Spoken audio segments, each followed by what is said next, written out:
नमस्कार, मैं हूं आमिल बेग। आप देख रहे हैं सिटी बुलेटिन न्यूज़। पेश हैं आज के प्रमुख समाचार।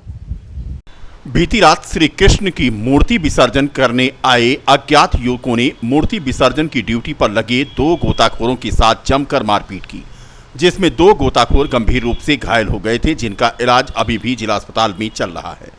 इस घटना से क्षुब्ध निषाद समाज के गोताखोरों का एक प्रतिनिधिमंडल निषाद समाज के अध्यक्ष के नेतृत्व में जल शक्ति मंत्री रामकेश निषाद से सर्किट हाउस में मिला।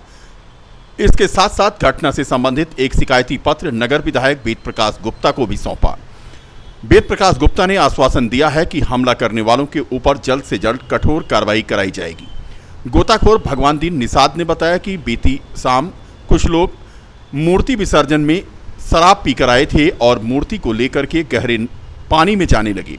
सरजू का पानी गहरा होने के कारण ड्यूटी पर लगे गोताखोरों ने मना किया तो वो गुस्सा हो गए और गोताखोरों से अपशब्द कह के मारपीट पर उतारू हो गए। पीछे से उनके कई साथियों ने गोताखोरों के ऊपर लोहे की राड से हमला कर दिया। उन्होंने कहा कि उनकी मांग है कि गोताखोरों पर हमला करने वालों के ऊपर कड़ी से कार्रवाई हो और गोताखोरों के इलाज के लिए समुचित व्यवस्था की जाए। फिलहाल घटना की सूचना मिलते ही मौके पर पुलिस पहुंच गई और कार्रवाई का भरोसा दिया। कल विसर्जन, मेरा नाम भगवान दीन निषाद गोताखोर, पूरी 28 लोग का टीम हमारा है, उत्तर प्रदेश गोताखोर टीम। कई जिलों में निःशुल्क सेवा करते हैं सर। कल हमारी जो है सब लड़के लगे थे विसर्जन में। एक लड़का आया दुकान पे चाय पीने और एक गोताखोर वही दुकान पे थे। तो लोग आपस में कुछ कर रहे थे तो बोले भैया झगड़ा ना करो, उधर आप लोग गाड़ी आवाज़ डीजे उजे रखे थे तो आगे लेकर जाओ। बस उसके बाद ये लौट के आ रहे, बस ये लोग लाठी डंडा निकाले फोर व्हीलर से, उसका नंबर भी है गाड़ी का, और मारने जुटे लगे। तो वहाँ सूचना गई कि वहाँ सब लोग मार रहे हैं, तो हम लोग आए तो बोला निकालो पिस्टल, मारो इनको, पिस्टल निकालो, दाग दो। जिले में बारिश न होने के कारण किसानों को खेती करने में समस्या हो रही है। सरकार अयोध्या को सूखाग्रस्त घोषित नहीं कर रही है। इसी बात को लेकर कांग्रेस के कार्यकर्ता और पदाधिकारियों ने शहर के गांधी पार्क में धरना दिया। कांग्रेस के किसान मोर्चा के जिलाध्यक्ष रामचरित्र वर्मा के नेतृत्व में सैकड़ों की संख्या में कांग्रेसी कार्यकर्ता धरना में शामिल हुए। इस धरने में महानगर अध्यक्ष कांग्रेस वेद सिंह कमल भी शामिल हुए। कांग्रेस के किसान मोर्चा के जिलाध्यक्ष ने बताया कि प्रदेश सूखे की मार झेल रहा है। किसी भी प्रकार से किसान फसल उगा रहा है तो उसको आवारा पशु नुकसान पहुंचा रहे हैं। तमाम गौशालाएं बनी होने के बाद भी छोटा जानवरों का कोई इंतजाम नहीं किया जा रहा है। उन्होंने धरना प्रदर्शन के माध्यम से सरकार को चेताया है कि जल्द से जल्द सूखाग्रस्त घोषित किया जाए। किसान कांग्रेस के जिलाध्यक्ष रामचरित्र वर्मा जी के नेतृत्व में यहाँ गांधी पार्क में किसानों की तमाम समस्याओं को लेकर एक धरना आयोजित इन्होंने किया, जिसमें आज हम सारे कांग्रेसियन यहाँ पे इकट्ठा हुए। असल में आज जो किसानों की जो प्रमुख मांगें हैं, जिसपे अब जैसे बारिश नहीं हो रही है, सूखा घोषित होना चाहिए। सरकार अभी तक सोई है। छुट्टा जानवर आप जगह जगह पे वो गौशाला बना दिए, आज फिर भी आप रोड पे देखिए वही छुट्टा जानवर घूम रहे हैं। गौशालाओं की क्या स्थिति है? वहाँ पे रोज बिना खाने की उनकी व्यवस्था है, न पीने की व्यवस्था है। रोज सैकड़ों की, हजारों की संख्या में गौशालाओं में दम तोड़ रहे हैं। मैं चूँकि शहर क्षेत्र का रहने वाला हूँ, हवाई अड्डा के बगल में यहाँ पे पूरे शहर का जो वहाँ पे जल भराव के लिए एक तालाब था, उसको हवाई अड्डा के नाम पे पाट दिया इन्होंने। पाटने के बाद प्रदेश को सूखाग्रस्त घोषित किया जाए, किसानों का कृषि बिल माफ़ किया जाए, किसानों का ऋण माफ़ किया जाए और छुट्टा जानवरों से किसानों को मुक्ति दिलाई जाए। क्योंकि छुट्टा जानवर से रोड पे चलते हैं तो जनहानि होती है और खेतों में जाते हैं तो धन हानि होती है। इस व्यवस्था को सुदुरुस्त किया जाए, क्योंकि गौशालाएं बन चुकी हैं तो उनको गौवंशों को गौशाला में डाला जाए, ना कि खेतों और रोड पे छोड़ा जाए। हम प्रदेश सरकार से मांग करते हैं कि प्रदेश को सूखाग्रस्त घोषित किया जाए, क्योंकि औसत से बहुत कम बारिश हुई है, जिससे किसानों को राहत महसूस हो। हमारा नाम रामचरित्र वर्मा, जिलाध्यक्ष किसान कांग्रेस। 18 अगस्त से cooperative bank employees union Uttar Pradesh द्वारा प्रदेशव्यापी आंदोलन के मामले को लेकर आज बैंक यूनियन के प्रदेश महामंत्री के नेतृत्व में अयोध्या यूनिट के लोगों के साथ कलेक्ट्रेट में पहुंचकर 25 वर्षों से बैंकों की चली आ रही लंबित मांगों को लेकर एडीएम प्रशासन अमित कुमार को एक ज्ञापन सौंपा गया। ज्ञापन मुख्यमंत्री के लिए था। इस दौरान यूनियन के प्रदेश महामंत्री सुधीर सिंह ने बताया कि जिला सहकारी बैंक कर्मचारियों का 18 अगस्त से प्रदेश व्यापी आंदोलन चल रहा है, जिसमें विशेष रूप से वेतन पुनरीक्षण कुछ बैंकों में 25 वर्षों से लंबित है, जिसको तत्काल वेतन पुनरीक्षण कराने की मांग की गई। बता दें कि 30 अगस्त को लखनऊ में यूनियन के केंद्रीय कार्यालय पर बड़े स्तर की प्रेस कॉन्फ्रेंस भी होगी। बैंक कर्मचारियों का 18 अगस्त से प्रदेश व्यापी आंदोलन चल रहा है, जिसमें विशेष रूप से वेतन पुनरीक्षण कुछ बैंकों में 25 वर्षों से लंबित है, उनको तत्काल वेतन पुनरीक्षित करने के लिए हमारे ही बैंक कर्मचारियों जो 12 से 17 के बीच में नियुक्त हुए हैं, उनके साथ दोहरा व्यवहार हो रहा है। उनको उस सुविधाएं जो बैंक स्तर से उपलब्ध करानी चाहिए वो उपलब्ध नहीं हो रही है, उनको तत्काल उपलब्ध कराने और विगत कई वर्षों से कंप्यूटराइजेशन आधुनिकीकरण के नाम पे हुए भ्रष्टाचार की जांच के लिए आंदोलनरत है। हम लोग आज हम लोग माननीय मुख्यमंत्री जी को ज्ञापन जिलाधिकारी महोदय के माध्यम से प्रेषित किए हैं और आगे 30 अगस्त को लखनऊ में एक प्रेस कॉन्फ्रेंस होगी बड़े स्तर पे। 31 को पूरे प्रदेश से अधिक संख्या में लोग निबंधक कार्यालय का घेराव करेंगे और अपनी मांगों का निवेदन के साथ पुरजोर तरीके से आंदोलन की शुरुआत करेंगे और यदि भविष्य में आवश्यकता पड़ी तो 5 अगस्त को हड़ताल होगा, सभी प्रदेश के बैंक बंद रखे जाएंगे। मैं सुधीर सिंह प्रदेश महामंत्री। हर घर तिरंगा अभियान के तहत जनता ने अपने घरों और गाड़ियों में राष्ट्रीय ध्वज लगाए थे।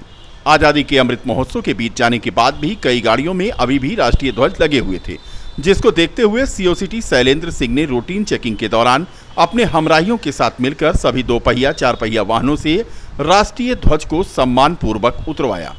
राष्ट्रीय ध्वज उतरवाने के साथ साथ सभी वाहन चालकों को हिदायत दी कि ध्वज को सम्मान पूर्वक सुरक्षित रखें।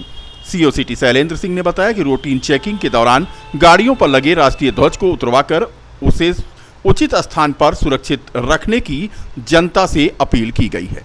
बता दें कि अभी भी जिले में देखा जा रहा है कि लोग गाड़ियों पर तिरंगा झंडा लगाए चल रहे हैं। सिटी बुलेटिन की तरफ से भी ऐसे व्यक्तियों से अनुरोध है कि जिन्होंने अपने वाहनों पर तिरंगा झंडा लगा रखा है, अमृत महोत्सव समाप्त हो चुका है, अब उसे वह उतार करके अपने घरों में सुरक्षित रख लें। सभी पुलिस कर्मचारी उपस्थित होकर आने जाने वाले वाहन की चेकिंग की गई। चेकिंग के दौरान पाया गया कि कई वाहनों में तिरंगा लगा हुआ है, जिसको सम्मानपूर्वक उतार कर और पब्लिक को समझाकर तिरंगा उतरवाया गया। गन्ना विकास मंत्री लक्ष्मी नारायण चौधरी आज अयोध्या पहुंचे। रामलला और हनुमानगढ़ी में उन्होंने दर्शन पूजन किया। राम जन्मभूमि ट्रस्ट के अध्यक्ष महंत नृत्य गोपाल दास के आवास पर उनसे मुलाकात की। अयोध्या पहुंचे गन्ना विकास मंत्री श्री चौधरी का कहना था कि आज वो समीक्षा के लिए अयोध्या आए हैं। उन्होंने कहा कि भगवान राम का मंदिर विश्व का अद्वितीय मंदिर होगा। राजकोष से मंदिरों को संवारने और गौरक्षा का हो रहा है पहली बार काम। सपा के प्रदेश को सूखाग्रस्त घोषित करने की मांग पर मंत्री ने सपा पर तंज कसा। उन्होंने कहा कि ना जाने क्या क्या घोषित करवाएगी समाजवादी पार्टी।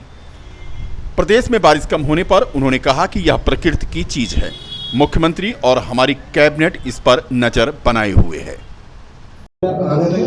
गन्ना सबसे बड़ी उपलब्धि ये है कि जब कोविड में साइकिल से लेकर हवाई जहाज तक पूरी दुनिया का बंद था, तब उत्तर प्रदेश की शुगर मिलें एक दिन के लिए भी बंद नहीं हुई और एक गन्ना भी जब तक खड़ा रहा तब तक शुगर मिल हमारी चलती रही।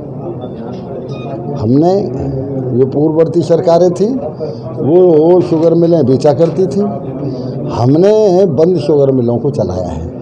हमने बंद शुगर मिलों को चलाया है और छोटी जो मिल थी उनको और बड़ा किया है, उनका एक्सटेंशन किया है। इस वर्ष भी भारतीय किसान यूनियन के अनिश्चितकालीन धरने का आज 9वां दिन था। सदर तहसील के तिकोनिया पार्क में भारतीय किसान यूनियन का धरना आज जारी रहा।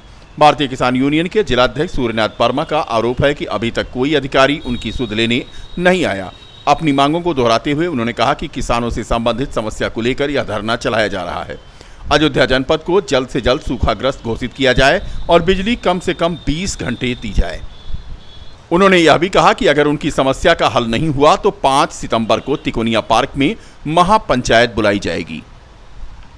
हमारी कुछ किसान संबंधी समस्याएं, कुछ सदस्य संबंधी समस्या। प्रधान डाकघर अयोध्या में जैन धर्म के 15वें तीर्थंकर 1008 भगवान धर्मनाथ दिगंबर जैन क्षेत्र रतनपुरी रौनाही अयोध्या कमेटी ने डाक विभाग के माध्यम से आचार्य विद्यासागर के 50वें दीक्षा दिवस को ऐतिहासिक बनाने के लिए विशेष आवरण एवं विपणन मंडल के प्रवर अधीक्षक डाकघर पीके सिंह के द्वारा आज विमोचन किया गया।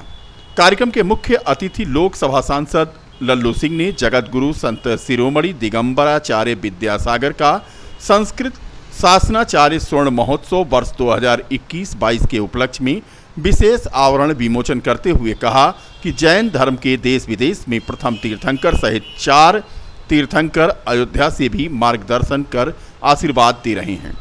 आज विद्यासागर पर विशेष आवरण से रौनाही के जैन मंदिर पर देश विदेश के पर्यटकों का आगमन होगा। इस दौरान पीके सिंह ने बताया कि विशेष आवरण पर रामायण काल के डाक टिकट लगाकर और आकर्षक और महत्वपूर्ण बनाया गया है। इस विशेष आवरण का मूल्य 25 रुपये रखा गया है, जिसे डाकघर अयोध्या के माध्यम से बिक्री किया जाएगा। इस दौरान सत्येंद्र प्रताप सिंह, अयोध्या जैन समाज के अध्यक्ष पवन जैन ने बताया कि आचार्य विद्यासागर ने 100 से अधिक ग्रंथों को लिखा है, जो हिंदी, संस्कृत, प्राकृत भाषाओं में है।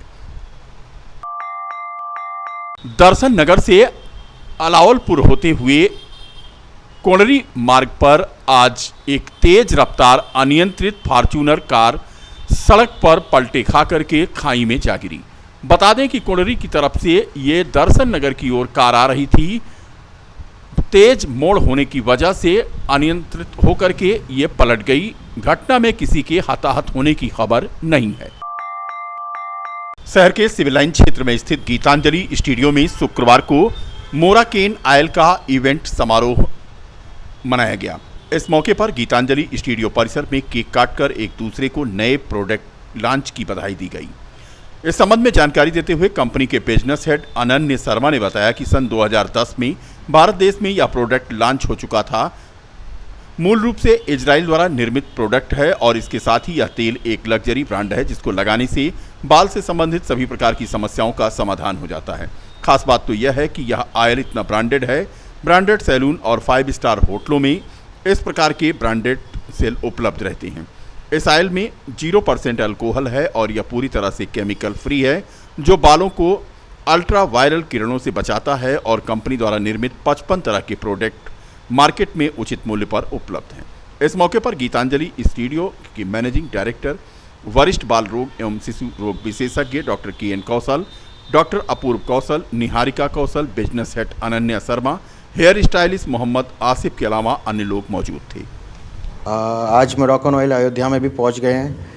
पूरा बेनिफिट और जो हम लोगों को यहाँ प्रोवाइड किया गया है निहारिका जी की तरफ से और अंकल की तरफ से, थैंक यू सो मच।